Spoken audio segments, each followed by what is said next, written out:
Olá, amigos, amigas, que Deus nos abençoe. Estamos estudando o Livro dos Espíritos, dando continuidade ao estudo das leis morais, no capítulo 9, da Lei de Igualdade. Nós vamos dar continuidade hoje ao estudo do item 4, Desigualdade das Riquezas. Hoje nós vamos abordar os itens 811 a 813. No item 811, Kardec pergunta aos espíritos: será possível e já terá existido a igualdade absoluta das riquezas? Não, nem é possível. A isso se opõe a diversidade das faculdades e dos caracteres. Olha, os espíritos assim respondem claramente que não será possível e nunca houve, em qualquer tempo, a igualdade das riquezas. Isso porque o progresso dos espíritos não é igual. Cada um progride ou desenvolve suas faculdades, suas habilidades, de acordo com a própria vontade, com o seu desenvolvimento mesmo, com seus esforços. Assim, uns progridem mais rapidamente, outros mais lentamente, outros até estacionam determinadas épocas. E também, uma outra situação é que há diversidade de caracteres, da forma de ser de cada indivíduo, de cada espírito.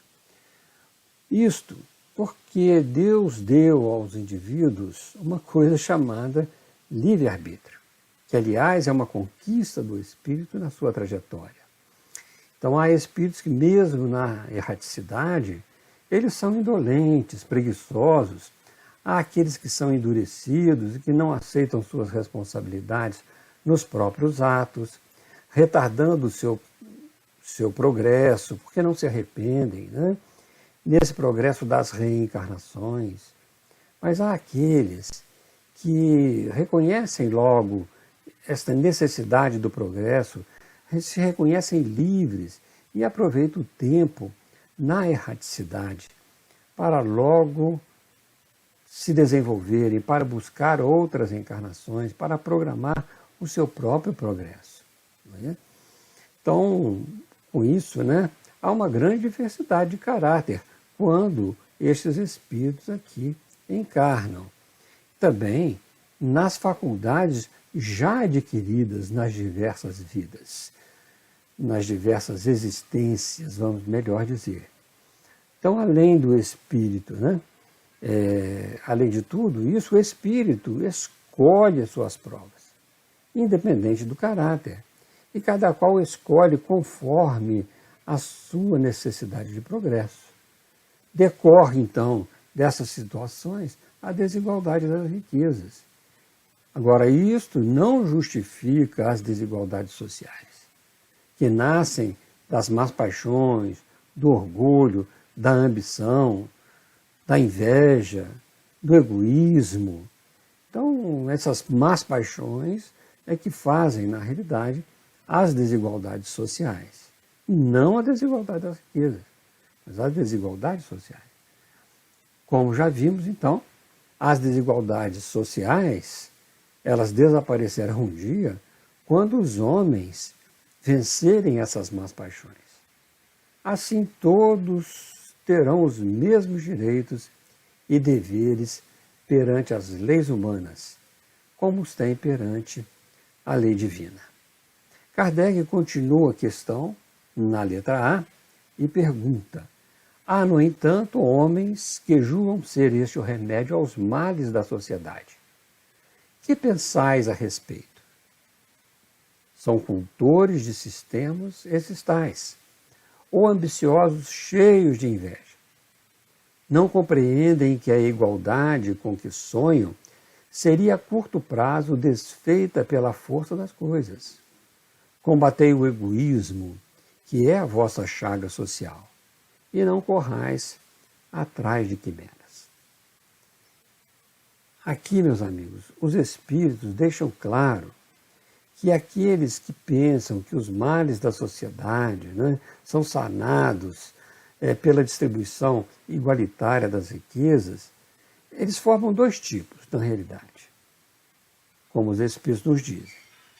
Um tipo são aqueles que acreditam realmente nesse sistema, que acham que essa distribuição igualitária das riquezas será o remédio que curará a sociedade curada do egoísmo, da ambição. A esse tipo de espíritos chamam cultores de sistema. Cultores de sistema. Eles têm essa forma de pensar, essa ideologia, sem interesse pessoal.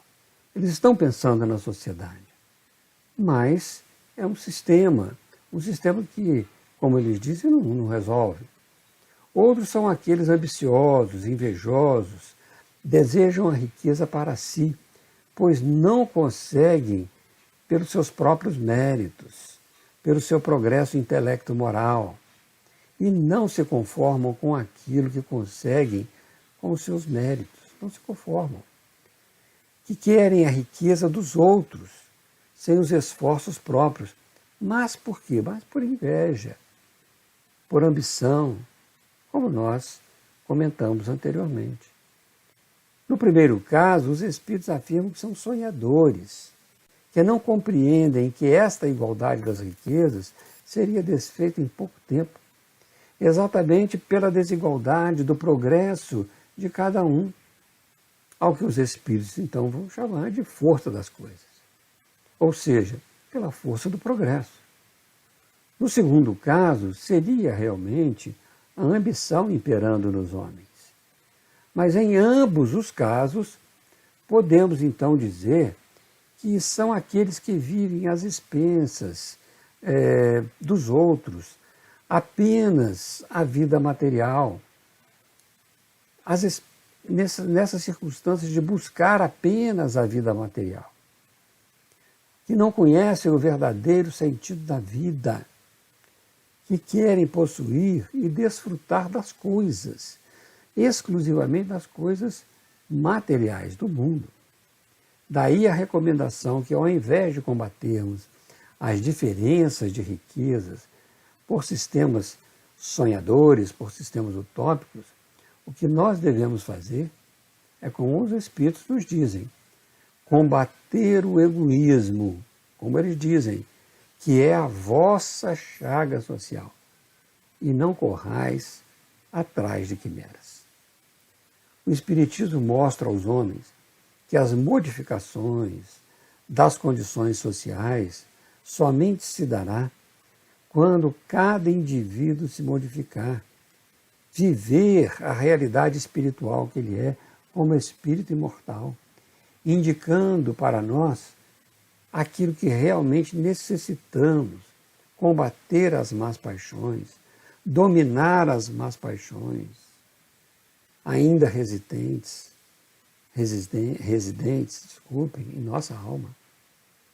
Aprendermos a cultivar a lei de justiça, respeitando o direito dos semelhantes, respeitando o que nos regula o comportamento, a lei humana e a lei divina, como ensinou Jesus. Veja, dai a César o que é de César e a Deus o que é de Deus. Nós temos as situações materiais e temos as situações espirituais. Temos que fazer o melhor em cada uma delas. E ainda nos fala Jesus ao coração. Queira cada um para os outros o que quereria para si mesmo. Essa regra é a regra da verdadeira justiça. Ela está impressa na nossa consciência, em nosso coração, de modo que cada um deseje ver respeitados os seus direitos. Como vamos estudar mais tarde nessa obra, aqui no Livro dos Espíritos, quando estudarmos da lei de justiça, de amor e de caridade. Kardec então continua na questão 812. Por não ser possível a igualdade das riquezas, o mesmo se dará com o bem-estar? Não, mas o bem-estar é relativo e todos poderiam dele gozar se entendessem convenientemente, porque o verdadeiro bem-estar consiste em cada um empregar o seu tempo como lhe apraza, e não na execução de trabalhos pelos quais nenhum gosto sinta. Como cada um tem aptidões diferentes, nenhum trabalho útil ficaria por fazer. Em tudo existe o equilíbrio. O homem é quem o perturba. Veja que pergunta, né? E essa resposta maravilhosa, complementando a pergunta anterior, entendendo aqui que esse bem-estar é uma felicidade relativa que o homem pode gozar na terra quando emprega seu tempo em conquista daquilo que lhe basta na vida material, daquilo que lhe é necessário nessa vida material, na sua capacidade, de acordo com a sua capacidade, desenvolvendo-se nesse sentido as suas habilidades, com as suas aptidões, o que lhe também proporcionaria paz de consciência, porque ele daria o melhor de si naquele trabalho que lhe fosse confiado.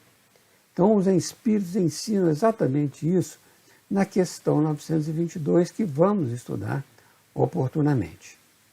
Permitam-me contar uma fábula. Ela chama uma fábula e é atribuída ao Dr. G.H. Beavis, não conheço, em Cincinnati, Ohio, Estados Unidos. Até procurei saber quem era e não consegui. Mas vamos lá. Ele diz o seguinte: certa vez, os animais resolveram preparar seus filhos para enfrentar as dificuldades do mundo atual.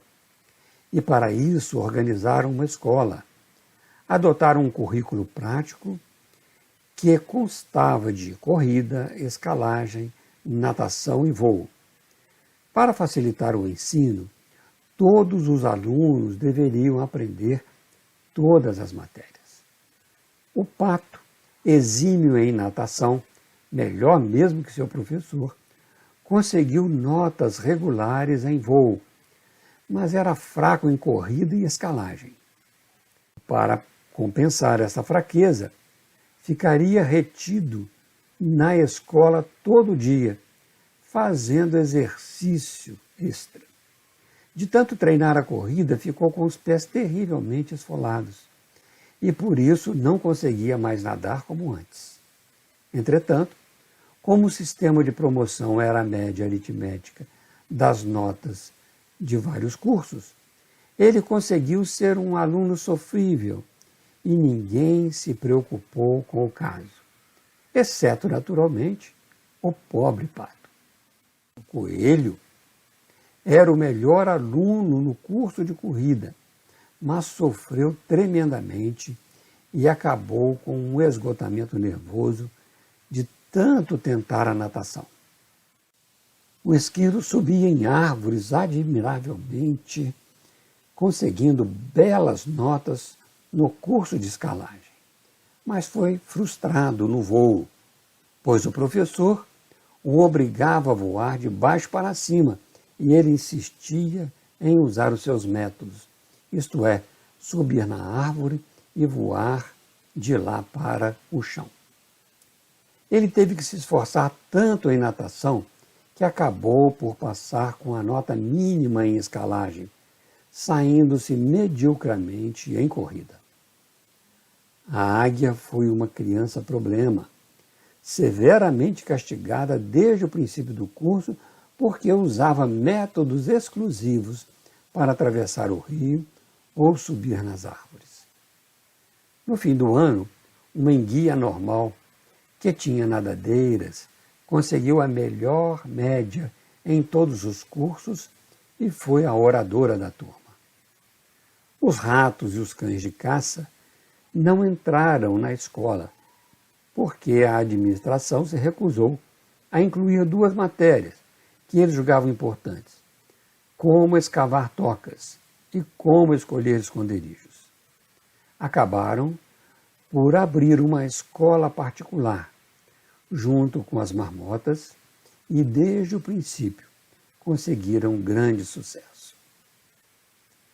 Esta fábula nos leva a estas reflexões, que os seus indivíduos desenvolverem-se melhor em suas aptidões, conforme suas habilidades, darão o melhor de si em todos os sentidos, gozarão desse bem-estar relativo que os Espíritos falam na resposta para nós, empregando o seu tempo naquilo que realmente lhe apraz. O artista emprega seu tempo nas artes, olha que maravilha, aprendendo, logicamente, outras etapas da vida, mas o seu tempo se doando às artes. Se ele não adquirir muito com isso, não tem problema, mas ele vai estar feliz trabalhando e aquilo que lhe é necessário ele vai conseguir.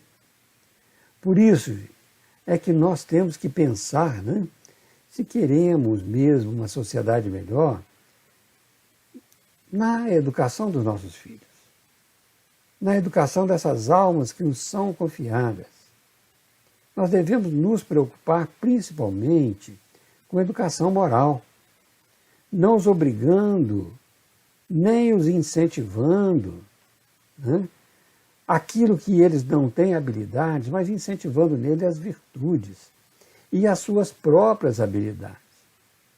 Não forçando muitas vezes a tomarem esta ou aquela profissão porque dá mais dinheiro, porque dá mais status, porque são nossos sonhos que eles realizarão e não deles. Então, é muito importante que nós venhamos a pensar bastante nisso, naquilo que nós fazemos, fazer com prazer, prazer de estar fazendo, mesmo que as remunerações não sejam grandes coisas. Aí nós vamos dar de tudo. É o que nós estamos vendo em vários setores da atividade econômica, do desenvolvimento, professores, auxiliares de enfermagem, trabalhando com garra em tudo. Mas também vemos pessoas completamente deslocadas de sua profissão, das suas habilidades. Por isso que temos que tomar cuidado com este processo da educação moral, que é o que vai realmente trazer este hábito, né, de fazer o melhor. Kardec continua então na letra A desta questão 812. Será possível que todos se entendam?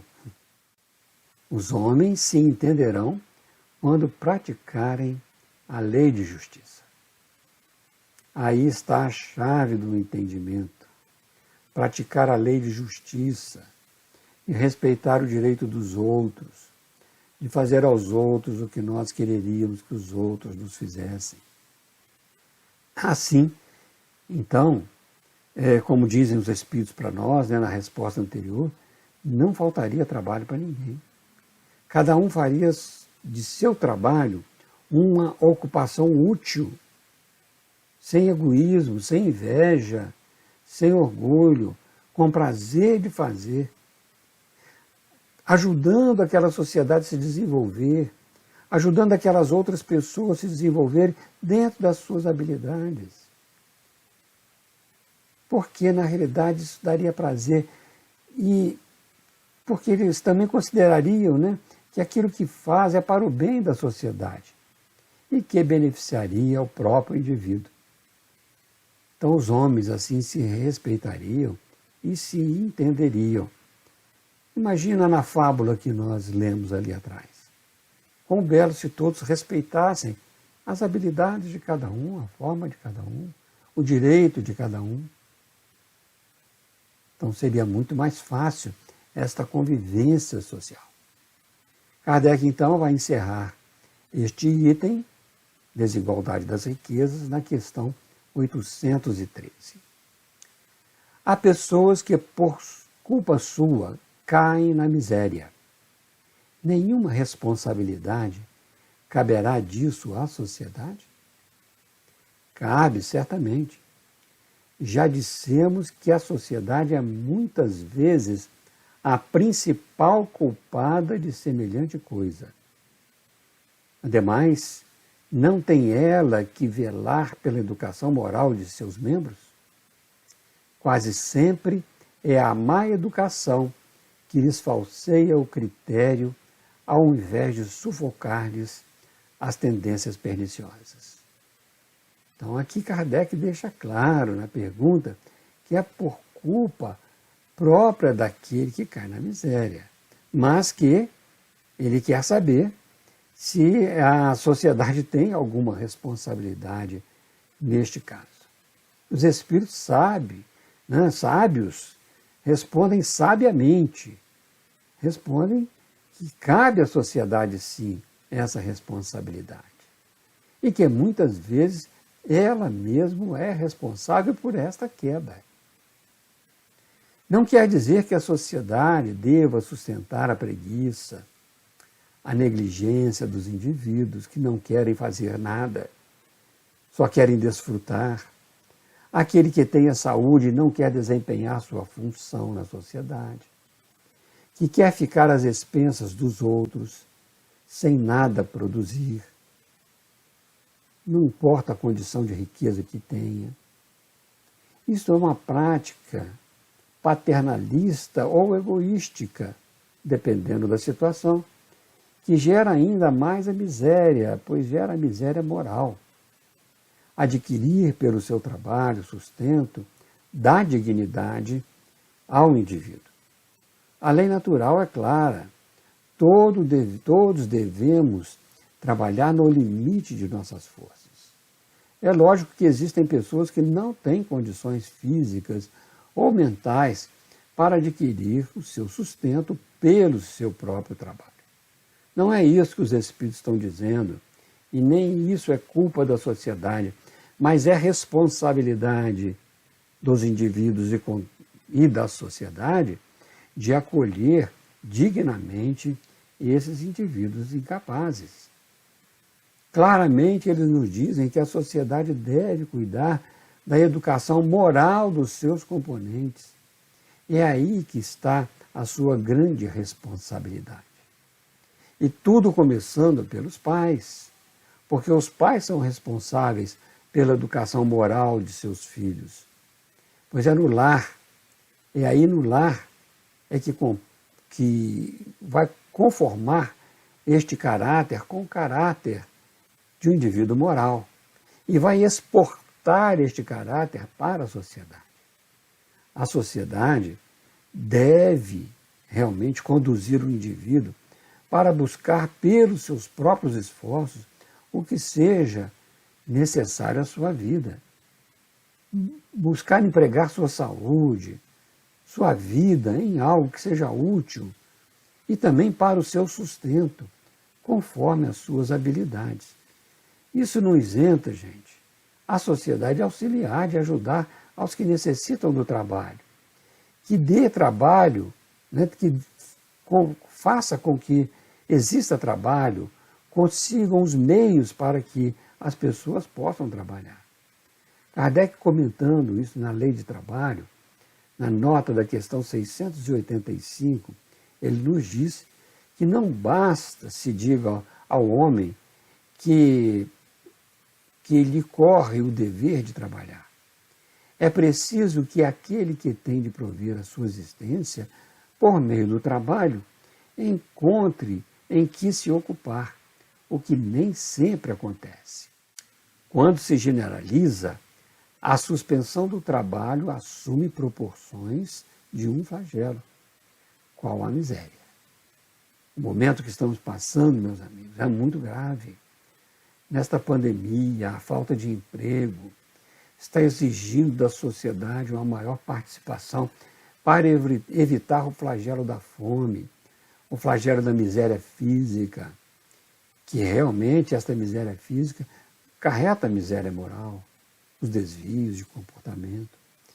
E estamos aí sendo convocados para minimizarmos, né, esses flagelos. Um pouco daqui, um pouco dali, as coisas vão se acomodando.